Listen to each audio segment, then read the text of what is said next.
साथियों नमस्कार, मैं हरिश्चंद्र बर्णवाल। एक कहावत है दोस्तों, चौबे चले छब्बे बनने, दूबे बन के लौटे। ये कहावत वैसे तो किसानों के लिए कहा जा रहा है कि मोदी जी ने मास्टर स्ट्रोक चल दिया है किसानों के खिलाफ, मगर किसानों के लिए मैं ये कहूंगा दोस्तों कि चौबे चले छब्बे बने और छब्बे बन के ही लौटे किसानों के लिए।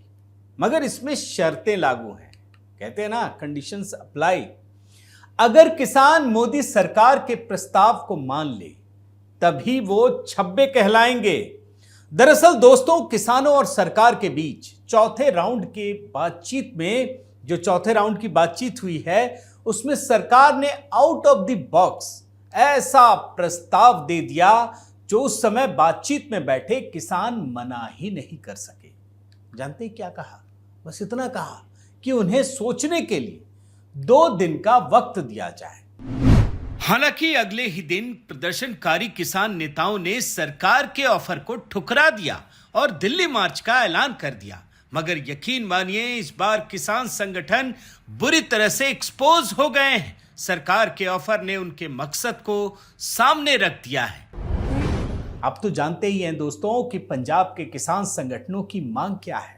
उन्हें 22 फसलों के लिए सरकार कानून की गारंटी दे, यही मांग है। लेकिन केंद्र सरकार ने किसान संगठनों से बातचीत में एक क्रांतिकारी प्रस्ताव रख दिया।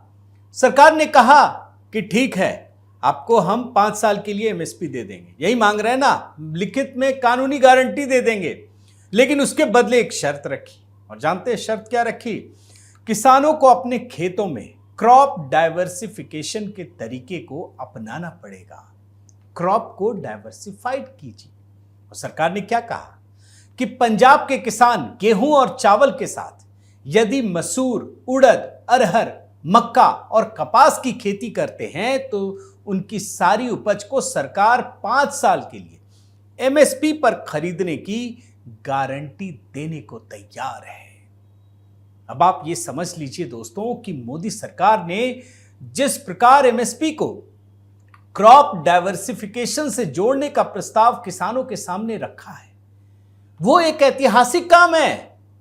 सरकार के क्रॉप डाइवर्सिफिकेशन के इस प्रस्ताव के पीछे पंजाब और हरियाणा के किसानों की समस्याओं का ही अंत नहीं होगा, बल्कि इससे दिल्ली वालों को भी, जो दिल्ली एनसीआर में रहते हैं हम जैसे लोग, उनको भी एक बड़ी मुसीबत से छुटकारा मिल जाएगा। और हम सबको पता है दोस्तों, जो यहां रहते हैं, कि सर्दी के दिनों में किस प्रकार से पराली जलाई जाती है, किस प्रकार से प्रदूषण फैलता है और हम सबको शिकार होना पड़ता है। उससे भी मुक्ति मिलेगी। और आज आपको यह भी जानना जरूरी है कि क्रॉप डाइवर्सिफिकेशन से सिर्फ पंजाब और हरियाणा के किसानों को ही फायदा नहीं होगा, बल्कि यह देश हित में भी बहुत ही महत्वपूर्ण फैसला है।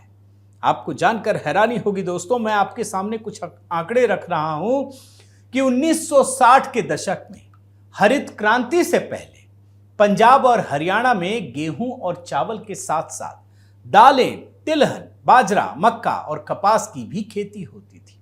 मगर हरित क्रांति के बाद क्या हुआ? पंजाब के किसान सिर्फ 2 ही फसलों में सिमट कर रह गए, केवल गेहूं और धान की ही खेती करने लगे। ये बड़ा बदलाव आया था। और आपके सामने कुछ आंकड़े रखता हूं दोस्तों, जिससे आपको यह स्पष्ट हो जाएगा कि हरित क्रांति से पहले और हरित क्रांति के बाद पंजाब के किसानों ने किस तरह से एमएसपी के लिए खेती की पूरी व्यवस्था को ही बदल दिया, सब कुछ। अब देखिए, आज पंजाब में करीब 78 लाख हेक्टेयर जमीन पर खेती होती है, 78 लाख, जिसमें अप्रैल से अक्टूबर के बीच खरीफ और अक्टूबर से मार्च के बीच रबी की फसल होती है।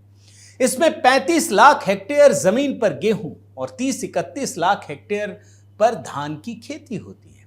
और इस तरह से आप देखिए तो 84% खेतों में सिर्फ गेहूं और धान की ही पैदावार होती है।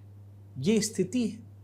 जबकि पंजाब में हरित क्रांति आने से पहले खेती का नजारा बिल्कुल ही अलग था। सब कुछ आपको वो भी आंकड़ा दिखाता हूं। 1960 के दशक में पंजाब के किसान मात्र 14 लाख हेक्टेयर पर गेहूं की पैदावार करते थे। आज बढ़कर ये 35 लाख हेक्टेयर हो चुकी है। उसी तरीके से पहले धान 2.27 लाख हेक्टेयर में उगाया जाता था, आज 30-31 लाख हेक्टेयर पर। आप सोचिए, हरित क्रांति से पहले पंजाब में मक्का 3.27 लाख हेक्टेयर पर और कपास 4.47 लाख हेक्टेयर में उगाया जाता था। अब देखिए, अब कपास की खेती सिर्फ 2.5 लाख के करीब हेक्टेयर में और मक्के की खेती सिर्फ 1.13 लाख हेक्टेयर में होती है। कितना बदलाव आया, कितनी कमी आई है। मूंगफली की बात करते हैं, पहले पंजाब में मूंगफली 2.22 लाख हेक्टेयर में उगाया जाता था, आज ये मात्र 20,000 हेक्टेयर में उगाया जाता है। कहां 2.25 लाख के करीब हेक्टेयर और कहां 20,000 हेक्टेयर। वहीं आप दालों की बात कीजिए, हरित क्रांति से पहले 9.17 लाख हेक्टेयर में उगाई जाती थी और आज सिर्फ 20,000 हेक्टेयर पर ही उगाया जाता है। कहां 9 लाख से अधिक और कहां 20,000। ये स्थिति बदली है दोस्तों। पंजाब के किसानों का इतने बड़े पैमाने पर गेहूं और चावल की खेती जो की जा रही है, उसके सबसे बड़ा कारण है सरकार जो एमएसपी घोषित करती है, ये जो नीति है। और इसी नीति के तहत सरकार किसानों से गेहूं और चावल को एक निश्चित मूल्य पर खरीदने लगी, जिससे किसानों की आमदनी इन दोनों फसलों से तेजी से बढ़ने लगी। गेहूं और चावल की खेती को दोस्तों किसानों ने फायदेमंद समझा और सारी फसलों को उगाना बंद कर दिया। मतलब ये एमएसपी ही जी का जंजाल बन गई उस समय।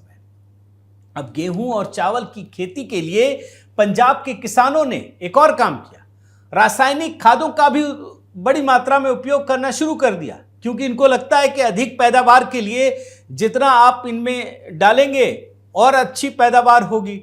और भरपूर फर्टिलाइजर, शुरू में तो ये बात सही लगती थी और होता भी था दोस्तों, लेकिन रासायनिक खादों के साथ साथ एक और परेशानी आपको बताता हूं, भारी मात्रा में पानी की भी जरूरत पड़ती है। इसके लिए पंजाब में बड़े पैमाने पर ट्यूबवेल लगाए गए, जिसका नतीजा यह हुआ कि पंजाब में ग्राउंड वाटर का स्तर तेजी से गिरने लगा।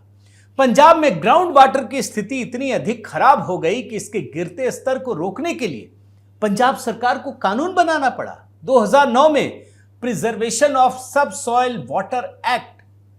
लेकिन उससे ग्राउंड वाटर की स्थिति नहीं सुधरी, बल्कि और अधिक खराब होती गई और अब भी हो रही है। ऐसा नहीं कि अब रुक गई है।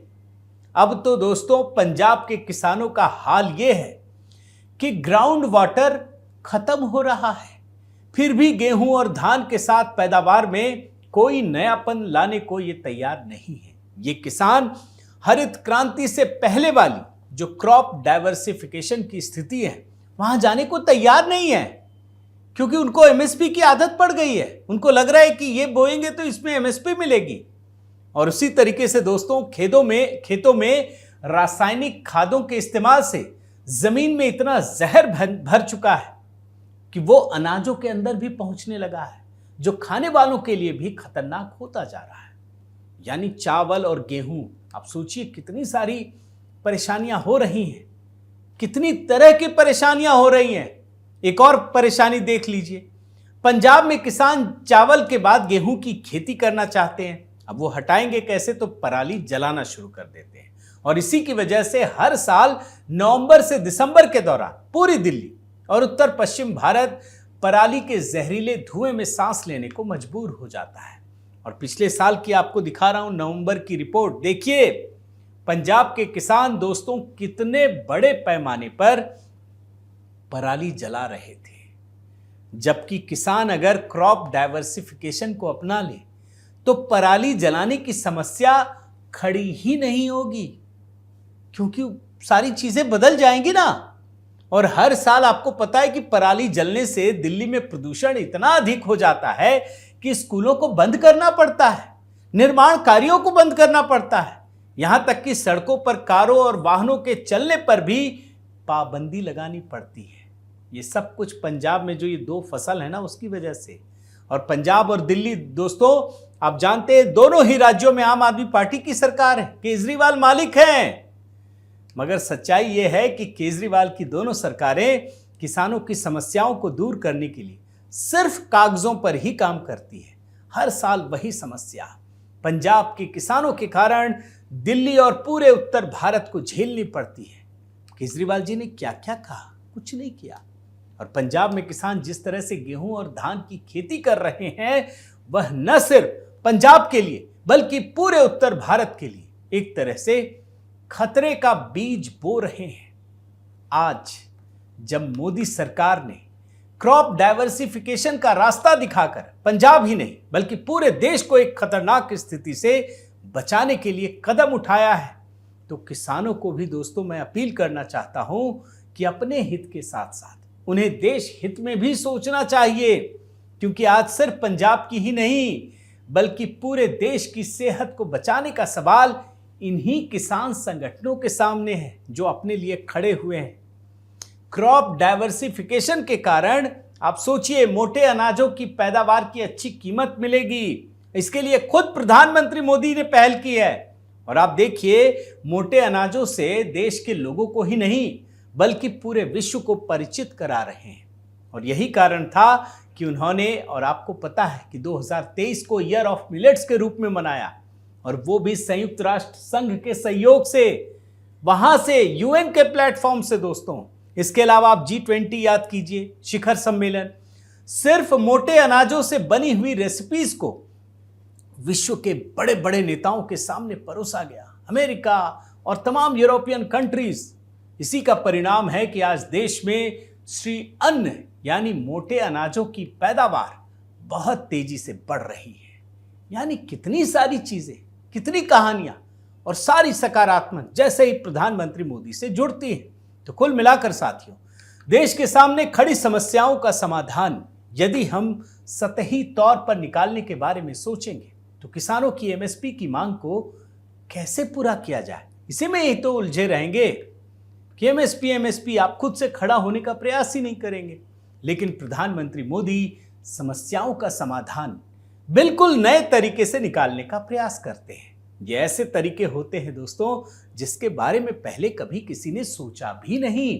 Out of the box. किसानों को एमएसपी की गारंटी की मांग को क्रॉप डाइवर्सिफिकेशन से जोड़ने से सिर्फ पंजाब के किसान ही खुशहाल नहीं होंगे बल्कि पंजाब में हवा, पानी और आम जनता का स्वास्थ्य भी अच्छा होगा।